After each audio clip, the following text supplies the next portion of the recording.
كفاني علم ربي. السلام علیکم ورحمۃ اللہ وبرکاتہ۔ میرے دوستو، آج کا سوال ہے کہ عقیقہ کرنے کا طریقہ کیا ہے؟ عقیقہ کس طرح کرنا چاہیے؟ اگر کسی کے ہاں بچے کی پیدائش ہو جائے، لڑکی ہو یا لڑکا، اس کو 7ویں دن عقیقہ کرنا چاہیے۔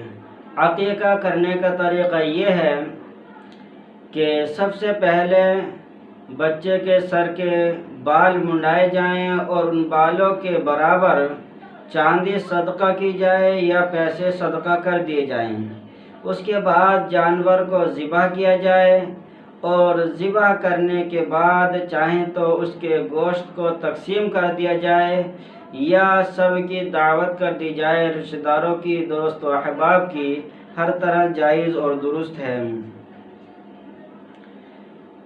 لڑکے کا عقیقہ یا بچی کا عقیقہ کرنے کا فائدہ یہ ہے کہ وہ بچہ پریشانیوں سے، تکلیفوں سے، بلاؤں سے، مصیبتوں سے محفوظ رہتا ہے۔ اور اس کا ایک مقصد یہ ہے کہ عقیقہ کرنے کا مقصد یہ ہے کہ ہم اللہ کا شکر ادا کرتے ہیں کہ اللہ تعالی نے ہمیں اولاد جیسی نعمت مرحمت فرمائی، اللہ تعالیٰ نے ہمیں اولاد سے نوازا ہے، یہ ایک اللہ کی نعمت ہے۔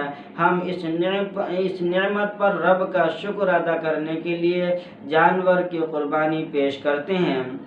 لڑکے کے لیے 2 بکرے یا 2 بکری یا بڑے جانور میں سے 2 حصے، لڑکی کے لیے 1 بکرا یا 1 بکری یا بڑے جانور میں سے 1 حصہ۔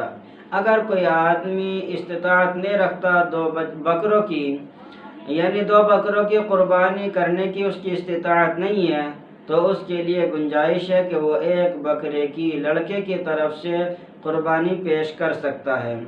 یہ اس کے لیے جس کے پاس استطاعت نہ ہو اور جس کو اللہ تعالیٰ نے دے رکھا ہے اور استطاعت ہے، اس کو چاہیے کہ لڑکے کی طرف سے 2 ہی بکرے کرنا چاہیے۔ علم ربي من سؤالي واختياري.